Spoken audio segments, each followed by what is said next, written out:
काशी में प्रताप मुकुट नाम का एक राजा राज्य करता था। उनका वज्र मुकुट नाम का एक लड़का था। एक दिन राजकुमार दीवान के लड़के को साथ लेकर शिकार खेलने जंगल में गए। घूमते घूमते उन्हें एक तालाब मिला। उसके पानी में कमल खिले थे और हंस किलोल कर रहे थे। किनारों पर घने पेड़ थे जिन पर पक्षी चहचहा रहे थे। दोनों मित्र वहां रुक गए और तालाब के पानी में हाथ मुंह धोकर ऊपर महादेव के मंदिर पर गए। घोड़ों को उन्होंने मंदिर के बाहर ही बांध दिया। मंदिर में दर्शन करके बाहर आए तो देखते क्या है कि तालाब के किनारे राजकुमारी अपनी सहेलियों के साथ स्नान करने आई है। दीवान का लड़का तो वहीं एक पेड़ के नीचे बैठ गया, पर राजकुमार से रहा नहीं गया। वो आगे बढ़ गया। राजकुमारी ने उसकी ओर देखा तो वो उस पर मोहित हो गया। राजकुमारी भी उसकी तरफ देखती रह गई। फिर उसने किया क्या कि जूड़े में से कमल का फूल निकाला, कान से लगाया, दांत से कुतरा, पैर के नीचे दबाया और फिर छाती से लगाकर अपनी सखियों के साथ चली गई। उसके जाने पर राजकुमार निराश होकर अपने मित्र के पास आया और सब हाल सुनाकर बोला, मैं इस राजकुमारी के बिना नहीं रह सकता, पर मुझे न तो उसका नाम मालूम है न ठिकाना, वो कैसे मिलेगी।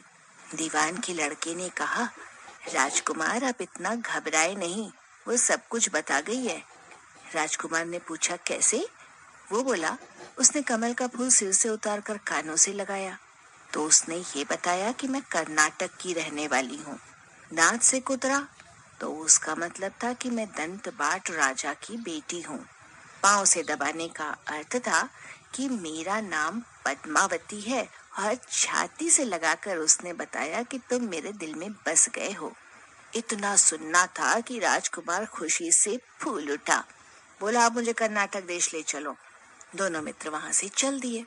घूमते फिरते सैर करते कई दिनों बाद वे लोग उसी शहर में पहुंचे।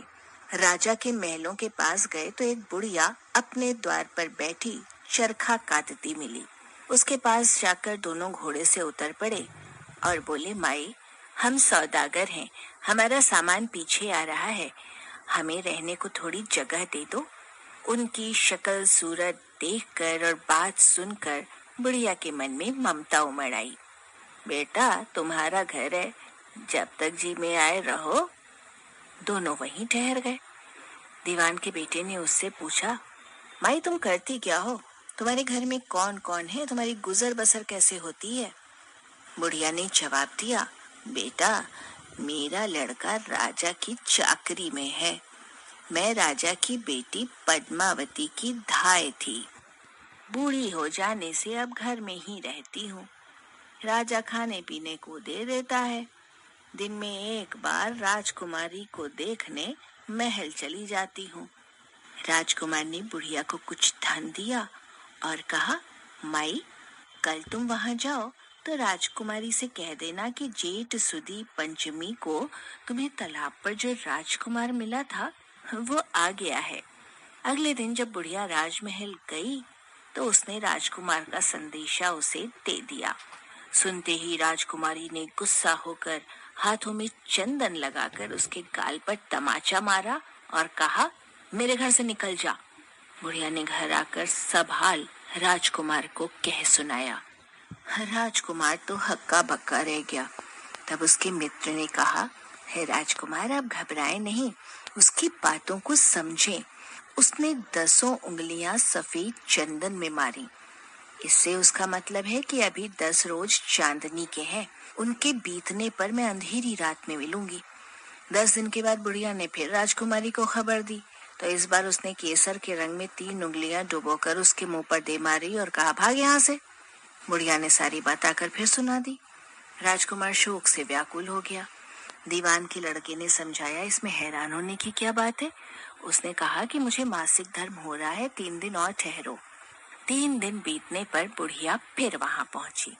इस बार राजकुमारी ने उसे फटकार कर पश्चिम की खिड़की से बाहर निकाल दिया।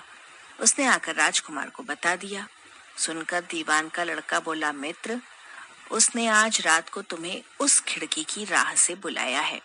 मारे खुशी के राजकुमार तो उछल पड़ा। समय आने पर उसने बुढ़िया की पोशाक पहनी, इत्र लगाया, हथियार बांधे। दोपहर रात बीत जाने पर वो महल में जा पहुंचा और खिड़की में से होकर अंदर पहुंच गया। राजकुमारी वहां तैयार खड़ी थी। वो उसे भीतर ले गई। अंदर के हाल देखकर तो राजकुमार की आंखें खुल गईं। एक से एक बढ़कर चीजें थीं। रात भर राजकुमार राजकुमारी के साथ रहा। जैसे ही दिन निकलने को आया, उसने उसे छिपा दिया। रात को फिर बाहर निकाल लिया। इस तरह कई दिन बीत गए। अचानक एक दिन राजकुमार को अपने मित्र की याद आई। उसे चिंता हुई कि पता नहीं उसका क्या हुआ होगा। उदास देखकर राजकुमारी ने कारण पूछा तो उसने बता दिया। बोला, वो मेरा बड़ा प्यारा दोस्त है, बड़ा चतुर है। उसकी होशियारी से ही तो तुम मिली हो। राजकुमारी ने कहा, मैं उसके लिए बढ़िया बढ़िया भोजन बनवाती हूँ, तुम उसे खिलाकर तसल्ली देकर लौट आना। खाना साथ में लेकर राजकुमार अपने मित्र के पास पहुंचा। वे महीने भर से नहीं मिले थे। राजकुमार ने मिलने पर सारा हाल सुनाकर कहा कि राजकुमारी को मैंने तुम्हारी चतुराई की सारी बातें बताकर भेजी हैं, सारी बातें बता दी हैं, तभी तो उसने ये भोजन बनाकर भेजा है। दीवान का लड़का सोच में पड़ गया। उसने कहा, ये तुमने अच्छा नहीं किया। राजकुमारी समझ गई कि जब तक मैं हूँ वो तुम्हें अपने बस में नहीं रख सकती, इसलिए उसने इस खाने में जहर मिलाकर भेजा है। ये कहकर दीवान के लड़के ने थाली में से एक लड्डू उठाकर कुत्ते के आगे डाल दिया। खाते ही कुत्ता मर गया। राजकुमार को बड़ा बुरा लगा। उसने कहा, ऐसी स्त्री से तो भगवान बचाए, मैं अब उसके पास नहीं जाऊंगा। दीवान का बेटा बोला, नहीं, अब ऐसा उपाय करना चाहिए जिससे हम उसे घर ले चलें। आज रात को तुम वहां जाओ। जब राजकुमारी सो जाए तो उसकी बाईं जांघ पर त्रिशूल का निशान बनाकर उसके गहने लेकर चले आना। राजकुमार ने ऐसे ही किया। उसके आने पर दीवान का बेटा उसे साथ लेकर योगी का भेष बनाकर मरघट में जा बैठा और राजकुमार से कहा कि तुम ये गहने लेकर बाजार में बेच आओ। कोई पकड़े तो कह देना कि मेरे गुरु के पास चलो और उसे यहाँ ले आना। राजकुमार गहने लेकर शहर गया और महल के पास एक सुनार को उन्हें दिखाया। देखते ही सुनार ने उन्हें पहचान लिया और कोतवाल के पास ले गया। कोतवाल ने पूछा तो उसने कह दिया कि ये मेरे गुरु ने मुझे दिए हैं। गुरु को भी पकड़वा लिया गया। सब राजा के सामने पहुंचे। राजा ने पूछा, योगी महाराज, ये गहने आपको कहाँ से मिले? योगी बने दीवान के बेटे ने कहा, महाराज, मैं मसान में काली चौदस को डाकिनी मंत्र सिद्ध कर रहा था कि डाकिनी आई। मैंने उसके गहने उतार लिए और उसकी बाईं जांघ में त्रिशूल का निशान बना दिया। ये सुनकर राजा महल में गया और उसने रानी से कहा कि पद्मावती की बाईं जांघ पर देखो कि त्रिशूल का निशान तो नहीं है। रानी ने देखा तो था। राजा को बड़ा दुख हुआ। बाहर आकर वो योगी को एक ओर ले जाकर बोला, महाराज, धर्मशास्त्र में खोटी स्त्रियों के लिए क्या दंड है? योगी ने जवाब दिया, राजन, ब्राह्मण, गऊ, स्त्री, लड़का और अपने आश्रय में रहने वाले से कोई खोटा काम हो जाए तो उसे देश निकाला दे देना चाहिए। यह सुनकर राजा ने पद्मावती को डोली में बिठाकर जंगल में छुड़वा दिया। राजकुमार और दीवान का बेटा तो ताक में बैठे ही थे। राजकुमारी को अकेली पाकर साथ लेकर अपने नगर लौट आए और आनंद से रहने लगे। अपनी बात सुनाकर बेताल बोला, राजन, अब ये बताओ कि पाप किसको लगा है? राजा ने कहा, पाप तो राजा को लगा। दीवान के बेटे ने अपने स्वामी का काम किया, कोतवाल ने राजा का कहना माना और राजकुमार ने अपना मनोरथ सिद्ध किया।